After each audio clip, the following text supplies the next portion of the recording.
हे भाव काजी ट्रान्सफॉर्मरची आवश्यकता आहे, आता ती मागणी करायला पाहिजे. अहो 33 केव्हीची लाईन ट्रान्सफॉर्मर असलेल्या बिल्डरांच्याकडनं हे पैसे उकळतायत आणि ते ट्रान्सफॉर्मरवरती 100% लोन टाकताय, म्हणजे लोड टाकतायत. ते कुणाच्या आधारे टाकतायत? यांच्याकडे काय हाय काय इन्फ्रास्ट्रक्चरवर काय काम केलं? यांच्याकडे ऑडिट दाखवा यांनी दाखवा.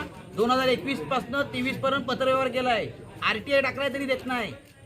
मग ह्यांना आता कोण पाठी टाकतोय? यांचा सरगना कोण आहे तर समजू दे. ट्रान्सफॉर्मर लोड टाकते आता लोड वाढवतच नाही.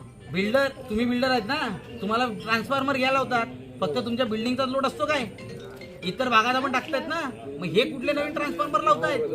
यांच्याकडे काय सुविधा आहे? इथे मोठा ट्रान्सफॉर्मर डबल बसायला पाहिजे, आउटडोर बसायला पाहिजे. साहेब आम्ही तेच बोलतोय, 33 केव्हीची लाईन हे सांगतायत ना फॉल्टी. मग इन्फ्रास्ट्रक्चरवर काय काम केलंय दाखवा ना, किंवा काय तुम्ही काम करणार ते तरी दाखवा. सरकार सक्षम आहे पैसे देण्यासाठी, हे घ्यायला तयार नाही. आम्हाला बोलतात भीक नको. आता काय करणार? आम्ही लुटू पण आम्ही घेणार नाही कोणाच्याकडनं.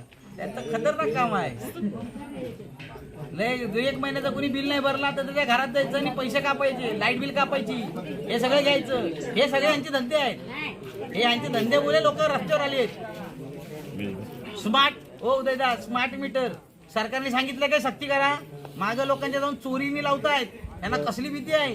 आणि एवढं कसलं गडबड आहे? लोकांना नाही लावायचे, नको लावते ना. आणि लाईट ही आपल्या हक्काची आहे ना, ह्यांच्या कुणाच्या बापाची आहे काय? मग पैसे देतोय आपण, आपल्याला दिली पाहिजे सर्व्हिस. आणि आपण त्याच्यासाठी आलोय. 2021 आणि हा 26 चालू आहे. 4 वर्षांनी केलं काय?